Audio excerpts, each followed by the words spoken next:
as the injuries pile up and the Houston Texans' 2017 season continues to slide into the abyss, one thing is abundantly certain: Tuesdays will not be boring around Energy Stadium.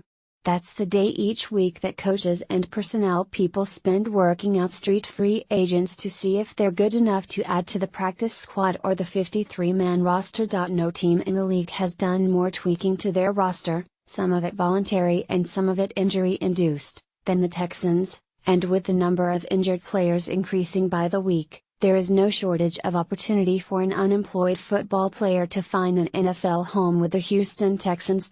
And let's face it, after Tom Savage's 19-for-44 performance against the Colts on Sunday, if the Texans weren't working out quarterbacks yesterday, then they may as well just close up shop and begin planning for 2018 like the rest of us have started to do.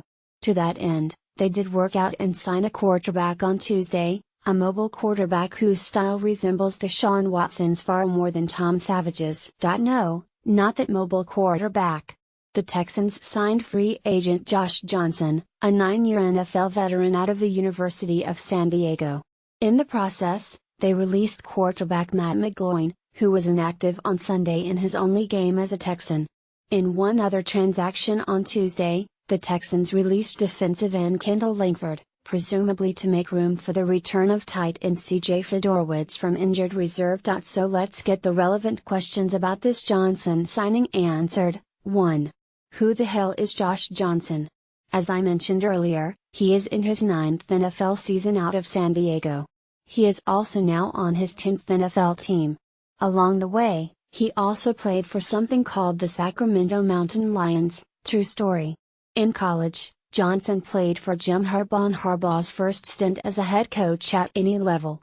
Johnson's most recent stint in the NFL was last season in New York, where he backed up Eli Manning, a job he lost in training camp this summer to Geno Smith. Texan fans may remember Johnson from the 2014 preseason where, in Week 4, playing for Harbaugh again, he tore up the Texans in a 40-13 Niner win with a stat line of 14 of 17 for 135 yards and 3 touchdowns. He also rushed for 34 yards on 6 carries. 2. How should Tom Savage be processing this signing? Quite frankly, after looking positively Osweiler-esque in his start Sunday against the Colts, yes, it was that bad, Savage should consider anybody with 2 legs, a working throwing arm, and a heartbeat as potential competition. Bottom line, I'd rather start Josh Johnson this Sunday against the Rams on 4 days of experience as a Texan than start Savage with 4 years worth of experience as a Texan. 3. If he does see playing time, what benefit could Josh Johnson bring?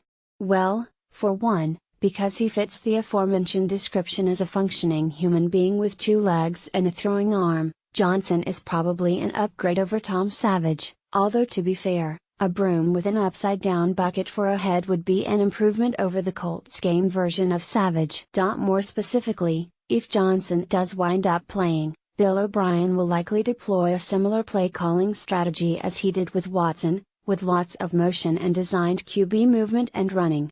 Note Johnson rushed for over 700 yards in each of his last 2 seasons in college, averaging over 7 yards a carry. Here's the thing, we know that the Texans are building their offense around Watson's skills for the next decade, so why not use a backup quarterback who mirrors Watson's style? At the very least, using Johnson would allow you to evaluate the rest of your offensive personnel running similar plays to those O'Brien would run with Watson under center. 4. So, about Colin Kaepernick? Yeah, if Kaepernick didn't get a tryout on Tuesday, then he ain't getting one here, which should surprise absolutely nobody. 5. What was your favorite Matt McGloin as a Texan moment?